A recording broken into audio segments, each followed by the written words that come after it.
Você já tomou uma ayahuasca? Um chazinho do capeta?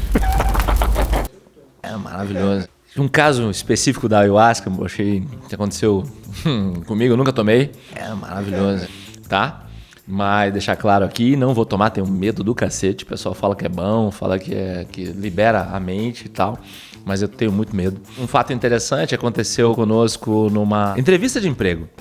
Eu tava comigo numa entrevista de emprego por um gestor de uma empresa e, tava o diretor da empresa, enfim, e nós conversando com um candidato, batendo um papo com ele.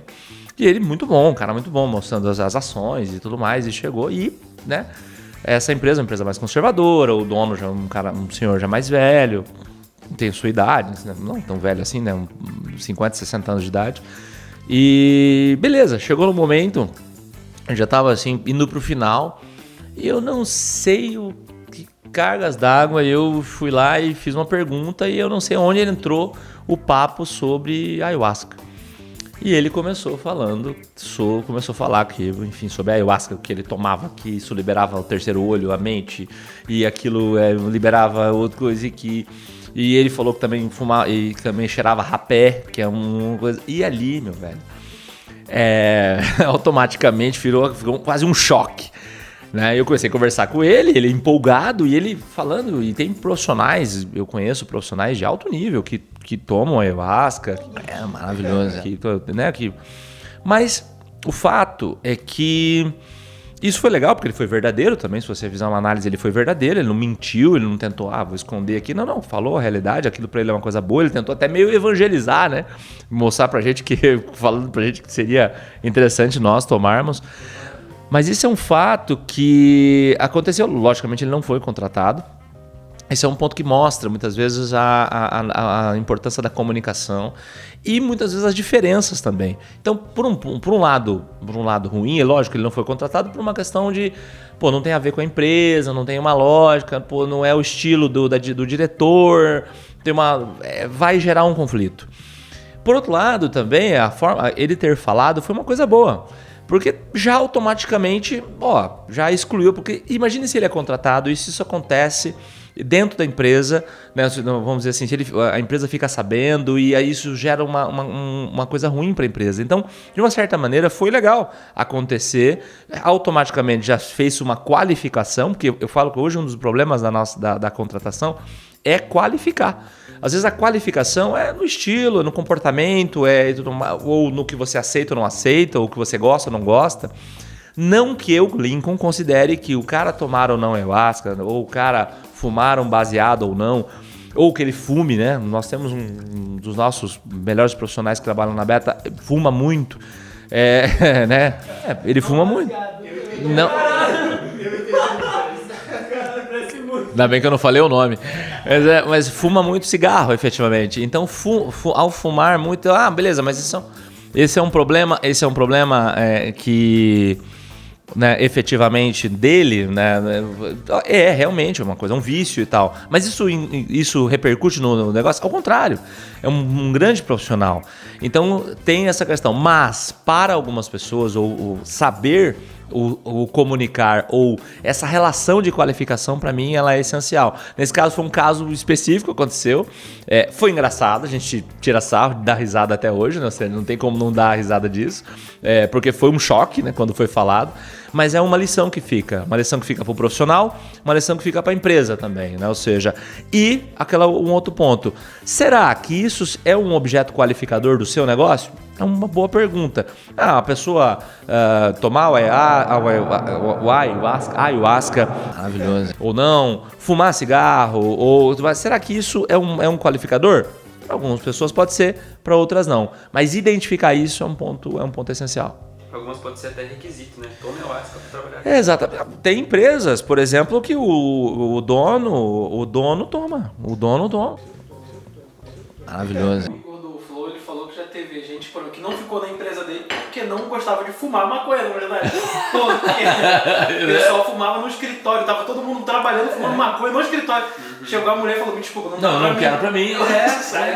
Não, e eu vou dizer, eu vou dizer pra você, eu fico pensando nas novas empresas, principalmente as novas empresas, as empresas relacionadas ao YouTube ou né, a rede social, tecnologia médio, porque eu já fui dono de empresa de tecnologia e a tecnologia ela começou lá nos anos 80, as empresas de tecnologia, mas estou dizendo, as novas tecnologias, essas empresas estão chegando agora, essa molecada que chega agora, seja para a área de marketing, seja... Eu acho que essa é uma galera, essa geração nova vem de um conceito empresarial muito diferente. Então essa ideia de conceito empresarial mais democrático, mais junto.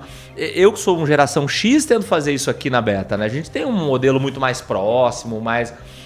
Por mais que no fim das contas assim, é meio imperativo, né?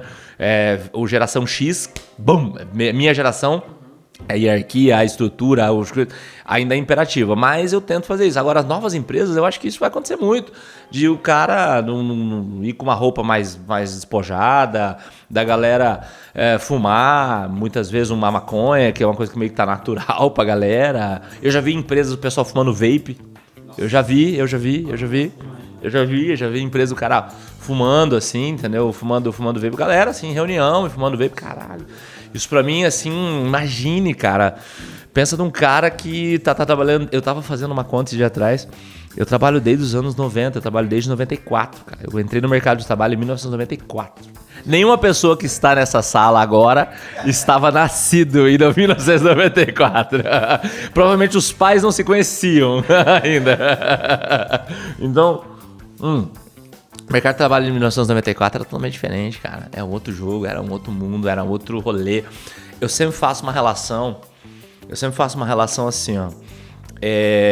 Quando você olha para a arquitetura e para os carros que nós temos hoje, a arquitetura que nós temos hoje, se você olhar em volta da sua cidade e os carros, eles são de 10 a 15 anos para cá, concorda? Concorda comigo? Em 1994, então 1990, ali quando eu já era criança ainda e tudo mais, mas estava, a arquitetura era da década de 70, sacou? A arquitetura, os carros, a coisa, então eu tinha carro de 78, tinha carro de... os prédios, as casas, era dessa época. 90 era no início dos anos 80. Então, essa relação ela vai mudando. Então, as empresas elas eram ainda codificadas com aquela mentalidade anos 70, anos 80. Meio que militarizado e tudo mais. Então, hoje que você vive, você vai falar, meu Deus, é muito diferente. Então, você entender essa relação. Por isso que é tão complicado, voltando para o tema, o dono de uma empresa olhar e o cara falar, pô, eu tomo ayahuasca, né? Ayahuasca, caramba, pô, é meio... Hoje, pra pessoa mais cabeça aberta, pô, não, tranquilo. E não é nem idade. Às vezes é uma questão de, não, pô, nada a ver, o que tem? O que vai me influenciar? Se o cara entrega pra mim, às vezes o cara é até bom, o cara do marketing, às vezes o cara dá uma brilhada. Eu lembro do Carandiru, não sei se vocês lembram do Carandiru, que o cara fala uma hora que ele fuma crack, ele falou assim, às vezes, eu lembro que o cara era enfermeiro, não? Sim. Ele falava, às vezes fica tudo brilhando. Pro empresário foi notavelmente um choque. Não é uma coisa natural gerada da geração dele, e ele automaticamente ele já tinha feito um juízo de valor, mas depois ali foi a pedra fundamental, tipo, não vai rolar. Ele já tinha sacado que não ia contratar o cara, mas quando ele falou sobre a ayahuasca foi uma pedra fundamental, assim. Então foi meio que uma validação de não, realmente isso não vai dar certo, não é meu modelo, não é o modelo da empresa, tal. Eu acho que foi isso, essa reação dele, assim. Ele ficou meio estático, não falou mais nada a partir dali. Pra mim, cara, eu sou um cara... Eu tenho o Jô Soares falou uma coisa interessante, na época que eu assistia ele, na época do Jô, 11h30, ainda não é nem o Jô na Globo ainda. Ele falava o seguinte, se essa caneca dizer pra mim bom dia, eu falo bom dia pra ela. Maravilhoso. Eu tenho a mesma percepção em relação ao mundo. Se eu olhasse para as duas perspectivas, eu vi um vídeo recentemente da perspectiva do Sun Tzu e do Maquiavel, ambos estrategistas. Entre as duas, você não pode usar só o Maquiavel, nunca pode usar só Sun Tzu. O Sun Tzu é mais planejamento, o Maquiavel é mais ação. Eu sou mais Maquiavel do que Sun Tzu, mas também uso muito Sun Tzu, mas eu sou mais Maquiavel. Maquiavel tem uma perspectiva que é o seguinte, aquilo que vem de encontro, entenda e usufrui. Eu vou muito nesse sentido. Então, assim, use aquilo que aquilo vai acontecer. Então, eu olhei e falei, meu Deus, diferente o que tá com a informação aqui. mas eu tento compilar o que eu preciso fazer com aquilo. Então, por exemplo, eu analiso uma outra perspectiva. Eu entendo, eu coloco a pessoa numa caixa ali, legal, entendi, ela tá naquela prateleira, mas eu não excluo. Então eu não sou uma pessoa de excluir ninguém. Eu não sou assim, mulher, não excluo. Gay, não excluo. Eu tenho uma coisa... Foi meu nascimento, minha criação. Estava falando isso com a minha mãe recentemente. A minha mãe é da Igreja Evangélica, Assembleia de Deus. Minha mãe me criou muito diferente, na perspectiva de olhar através das coisas. Então, assim, aquilo ali é assim. Mas veja bem, pode ser que não. Então, quando eu olho para um cara, o cara toma ayahuasca, então ele é maconheiro. Não é essa a ideia. Beleza, mas ele pode ser mais coisas a partir disso, entendeu? Eu não vejo que as pessoas se definem por aquilo que ela é. Pelo aquilo que ela faz, porque as pessoas elas não são, elas estão. Então a minha perspectiva de pensamento é assim: você fumou, então você é você fuma, então você é um maconheiro, maconha. Você bebe muito, então você é um bêbado. Você não é, você está. Então aquela condição que você está passando, às vezes é um momento. Então eu já errei muito na minha vida como empresário, como pessoa. Eu não sou o cara que eu sou hoje, eu nunca fui, não era o mesmo cara há 20 anos atrás, há 15 anos atrás. Então eu vou moldando, já errei umas idiotices, já pensei, já comuniquei mal, já tomei decisões erradas. Então eu olho na perspectiva de, legal, entendi. Por que será que o cara... Eu penso muito mais, por que o cara tem que tomar ayahuasca? Talvez seja legal porque o cara... Talvez seja bom porque... Será que ele tá feliz? Eu penso mais nesse sentido. Eu penso mais, talvez... Será que o cara tá feliz com isso? Será que ainda? Talvez o cara esteja. Interessante. Eu não gosto de impor verdades, entendeu? E aí eu olho numa outra perspectiva. Beleza, eu poderia usar esse cara? Poderia. Acho um cara bom profissional. Se ele for um bom profissional, eu tô cagando. Se ele é japonês de amarelo, da cor de bolinhas pretas, ou gay, que anda de salto, foda-se. Eu tenho uma perspectiva diferente da vida. Eu consigo... Eu separo muito, entendeu? Eu faço uma separação muito grande. O que você... A Beta já teve uma profissional homossexual, não sei se vocês sabem disso. A Beta teve uma profissional que trabalhou com isso. Não vamos falar nomes, né? Mas ela teve nós trabalhamos e a primeira coisa que ela perguntou, eu sou homossexual. Isso é um problema pra você? Eu falei, por que seria um problema pra mim? O que você vai fazer? Você vai, sei lá, transar com a pessoa na mesa? Eu faço muito bem essa separação. Pra mim existe uma separação. O profissional é o profissional. Mas seu passado, foda-se, beleza. Mas aí tranquilo. O cara é evangélico, não é evangélico e tudo mais. Eu acho que isso tem respeito entre as partes. Eu sou da opinião que um evangélico pode sentar na mesa com um satanista. Eu sou da opinião que o cara pode sentar junto e vamos conversar, vamos. Por que tu pensa assim, cara? Eu penso por causa disso. Faz sentido, legal, interessante. Eu acho que não, mas legal, eu não gosto. Então, por exemplo, eu sou totalmente em desacordo com a ideia de o cara perseguir o homossexual, por exemplo. Porque assim, por que você persegue o cara, velho? Não aceito. Não, eu também, eu acho besteira, acho ruim, acho que não é uma coisa legal. Mas não quer dizer que eu vou perseguir o cara, pô. Entendeu? Então eu acho isso ruim, não faz sentido. Se isso te dói, por que te dói? Porque dói que o cara é gay, ou que o cara é negro, ou sei lá, que o cara é, sei lá, não sei por que dói, não entendo muito bem o motivo por causa disso. Isso me pega na mesma proporção. Então, pra mim, eu achei interessante. Agora, quando ele falou aquilo, eu falei, puta que merda.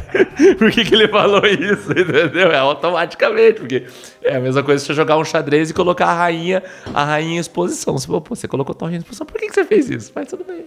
Tem coisas na vida pessoal que eu gosto ou faço, que as pessoas não precisam saber.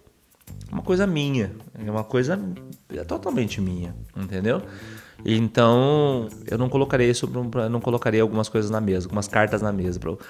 Tem uma frase que eu postei ontem, que eu não vou lembrar dela totalmente, que é: não esteja numa posição frágil, vulnerável, que você possa cair, mas não esteja numa posição também que você não possa atacar.